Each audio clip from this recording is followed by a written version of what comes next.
This is the continuation of our fifth class जिसमें हम capital gearing ratio का discussion कर रहे थे। सो कैपिटल गियरिंग रेशियो में हमने क्या किया कि सारे फिक्स्ड इंटरेस्ट और डिविडेंड बियरिंग फंड को इकट्ठा कर दिया, उसको कंपेयर कर रहे हैं इक्विटी फंड के साथ। तो इक्विटी फंड का मतलब क्या है? Equity share holders fund.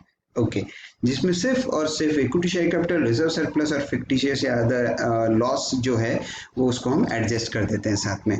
Detail हम पहले से ही डिस्कस करके रखे हुए हैं, सो यहाँ पे प्रॉब्लम नहीं होना चाहिए। अगर आप फॉर्मूला को देखेंगे, फॉर्मूला क्या है यहाँ पे देखिए एक बार, एक सेकेंड।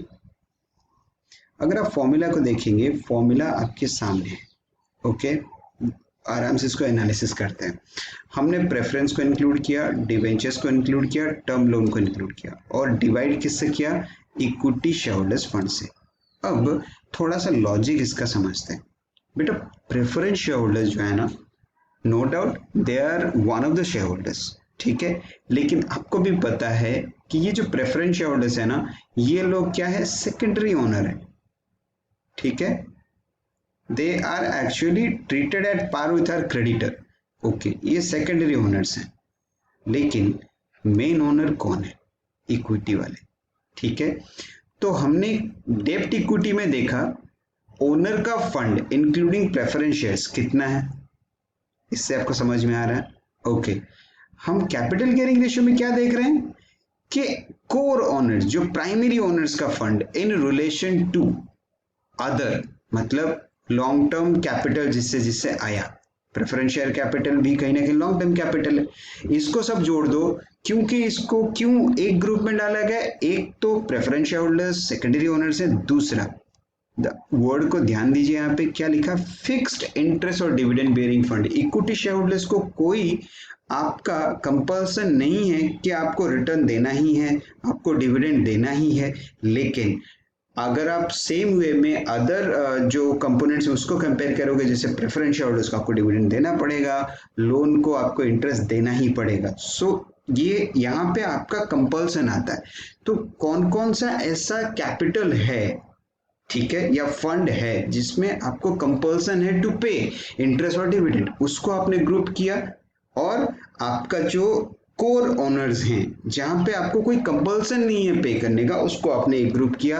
कैपिटल गियरिंग रेशियो इसी का ही नाम है। अगर आप फॉर्मूला जो हमारा एग्जाम्पल है उसको अगर कंसीडर करेंगे, वहां पे आपको 4 लाख का मिल जाएगा न्यूमरेटर वाला पार्ट, मतलब preference, debenture and term loan को मिला के, और equity share holders fund 4.5 lakh का, जो कि ऑलरेडी ऊपर कैलकुलेटेड है। तो हमारा आंसर कितना आ रहा है? 0.89 is our capital gearing ratio. I guess concept एकदम क्लियर होता जा रहा है, कोई प्रॉब्लम नहीं है, आगे चलते हैं। Okay, next proprietary ratio. Proprietor का मतलब क्या है? ओनर, ठीक। अब प्रोप्राइटरी रेशियो के बारे में बात करते हैं। कहीं ना कहीं ये ओनरशिप के ऊपर ही बात करेगा, ठीक है। और रिमाइंड यू कि ये जो कैटेगरी हमारा चल रहा है, ये हमारा लॉन्ग टर्म सॉल्वेंसी चल रहा है, तो कोई भी करंट एसेट, करंट लायबिलिटी आप इसके अंदर नहीं आएगा। सारा का सारा हम लॉन्ग टर्म कैपिटल या लॉन्ग टर्म फंड के ऊपर ही बात कर रहे हैं। ओके, आगे चलते हैं। प्रोप्राइटरी रेशियो, ध्यान से इसको देखें क्योंकि रेशियो के जो क्वेश्चंस हैं थोड़े से टेक्निकल हो जाते हैं कभी कभी ये कंसेप्ट्स को लेके, इसीलिए ये कंसेप्ट्स को पहले से बहुत अच्छे से डिस्कस करके एनालाइज करना बहुत जरूरी है। आगे बढ़ते हैं। इंडिकेट्स, मतलब proprietary ratio indicates the total funds contributed bye proprietor. अब ये प्रोप्राइटर का मतलब क्या होता है? Owner, okay.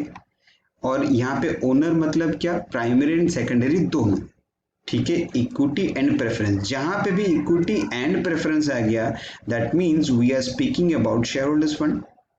और शेयर होल्डर्स फंड का मतलब आपको बहुत अच्छे से अभी पता होना चाहिए, बहुत बढ़िया डिस्कशन इसके ऊपर हो चुका है। ओके, कहीं कहीं ये सारे मॉड्यूल्स में जो ये थियोरेटिकल एनालिसिस हुआ है, कहीं कहीं ये जैसे ये प्रोप्राइटर्स हैं या प्रोप्राइटर्स फंड है या खाली इक्विटी है, इक्विटी फंड, इसका डिस्क्रिप्शन थोड़ा कम दिया हुआ है, इसलिए हर कंसेप्ट के साथ मैं चीज़ों को इंटर रिलेट कर रहा हूँ, सो दैट हमने जो इनिशियल 2 क्लासेस में पढ़े हुए थे उसके साथ you can really well connect. Okay, आगे चलते हैं, फिर से पढ़ते हैं। Indicates, proprietary ratio indicates the total fund contributed by the proprietor. Proprietor मतलब share holders fund, okay, in the total assets of a firm.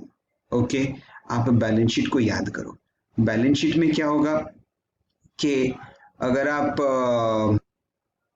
ध्यान से देखेंगे, अगर बैलेंस शीट में फिक्स्ड एसेट्स है, करंट एसेट्स है, शेयर होल्डर्स फंड मतलब equity, preference, reserve सबको मिला लिया, लॉन्ग टर्म फंड है जिसमें डिवेंचर्स, लोन्स आते हैं, करंट लायबिलिटीज एंड प्रोविजंस है, राइट।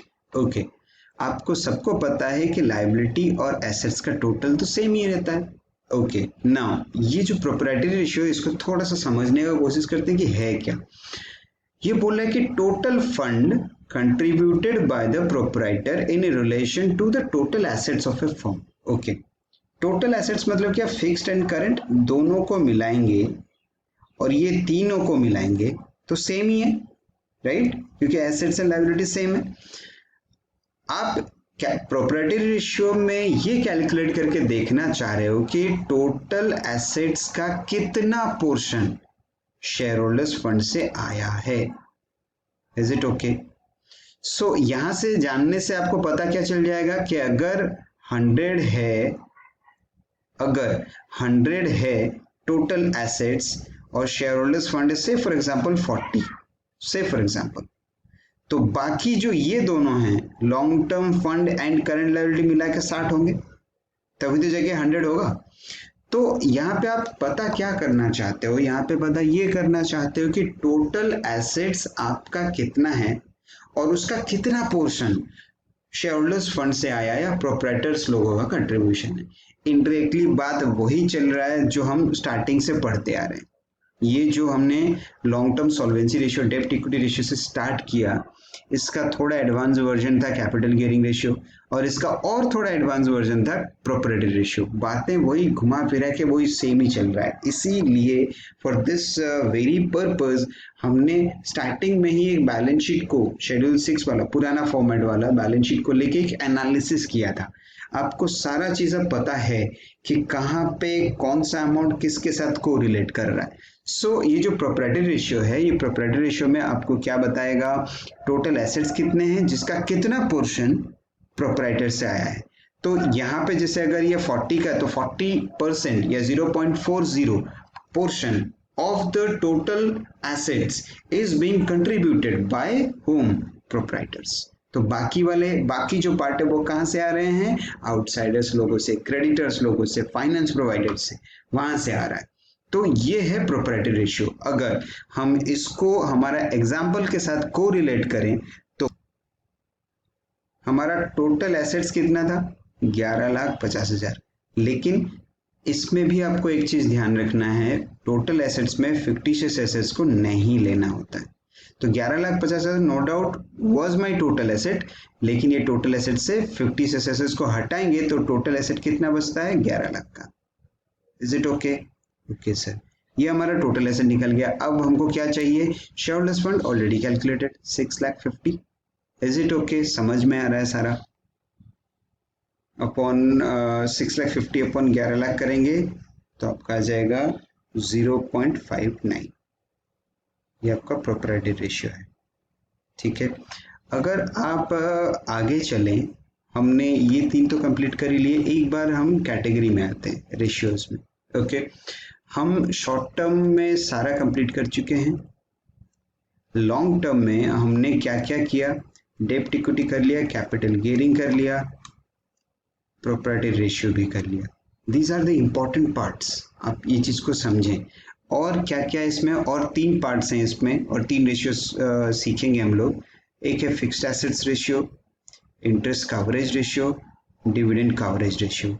ये 3 पार्ट कर लेंगे तो हमारा लॉन्ग टर्म सॉल्वेंसी वाला जो पार्ट है फाइनेंशियल रेशियो में, ये पूरा कंप्लीट हो जाएगा। अब एक्टिविटी रेशियोज को लेके मैंने आपको पहले भी बोला था कि मेन जो 2 पार्ट है जो रेशियो में आपको सीखना ही सीखना है, आपको याद रखना ही रखना है, वो ये 2 पार्ट है, activity ratio and financial ratio. ये आपको मस्ट है, इतना आपको लर्न करके जाना ही है, कंसेप्ट समझ के जाना ही है, अदरवाइज नहीं हो पाएगा। ओके, प्रॉफिटेबिलिटी रेशियो हम बचपन से पढ़ते आ रहे हैं, आप नहीं भी पढ़ोगे ना तो भी कहीं ना कहीं ये आप खुद से भी कर सकते हो। हालांकि हम आने वाले वीडियोस में ये इस पार्ट को भी कवर करेंगे ही, लेकिन प्रॉफिटेबिलिटी रेशियो ऐसा है कि आप पहले से ही पढ़ते आ रहे हो, तो इसमें भी आपको कोई दिक्कत नहीं होगा। मेन प्रॉब्लम ये दोनों को लेके है, इसको अच्छे से इसीलिए करना है। So in a next video will continue with the long term solvency वाला पार्ट, जिसमें और 3 रेशियोज हैं, वो कंटिन्यू करेंगे। उसके बाद स्ट्रेट अवे हम लोग किस में आएंगे, एक्टिविटी रेशियोज में आएंगे, एंड आफ्टर दैट ओनली हम जो हमारा लाइव वर्कशॉप है वो स्टार्ट करेंगे। So till then take care, study hard, be safe, stay at home और बहुत अच्छे से पढ़ाई करें। Thank you so much guys for watching.